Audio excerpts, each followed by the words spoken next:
కాంగ్రెస్ సంబంధించి జూబ్లీహిల్స్ ఎలక్షన్స్ తర్వాత మంచి జోష్ వచ్చింది అంటున్నారు కాంగ్రెస్కి. అట్లాగే ఇప్పుడు తెలంగాణ స్టేట్ వన్ సమ్మిట్ కూడా, గ్లోబల్ సమ్మిట్ కూడా నిర్వహించబోతున్నారు. అంటే ఎట్లా ఉంటుంది ఫ్యూచరు కాంగ్రెస్కి కావచ్చు, తెలంగాణ స్టేట్కి? కాంగ్రెస్ పార్టీ పరిపాలన పబ్లిక్ మంచి మంచి కంఫర్ట్గానే ఉన్నారు.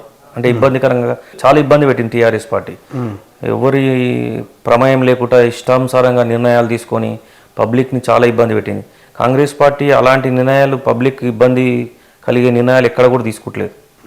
ఏదైనా క్యాబినెట్ మీటింగ్ పెట్టుకొని అందరితో చర్చించి ఏది బెటరో అదే నిర్ణయం తీసుకుంటారు.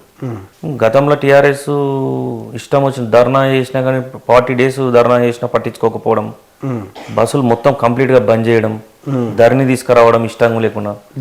ధరణి మా దగ్గర కలెక్టర్ ఆఫీస్ మాకు లకిడిక పూల్ దగ్గర ఉండే, తీసుకుపోయి 50 kilometers కొంగర దగ్గర పెట్టి ఇప్పుడు కొంగరకాల ఎంత దూరం అంటే అది మొత్తం జిల్లాకు ఎండింగ్లో మధ్యలో పెట్టాలి కదా. అట్లా ఇష్టానుసారంగా పరిపాలన చేసారు టీఆర్ఎస్ పార్టీ.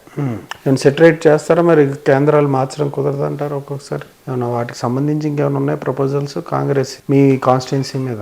నాకు అంత ఐడియా లేదండి దాని గురించి. దాని వరకు అంటే ప్రజలైతే మీ వైపు ఉన్నారంట? మా వైపు ఉన్నారు. అంటే హైదరాబాద్ కావచ్చు, ఇవన్నీ పాజిటివ్స్ వస్తున్నాయి. పాజిటివ్ ఉంది కానీ జనాలే స్వచ్ఛందంగా ర్యాలీ చేసి స్వాగతిస్తున్నారు హైడ్రాని. హైడ్రా వచ్చినాక చాలా చెరువులు కబ్జాకు గురైనాయని తీసిరు అని చెప్పి.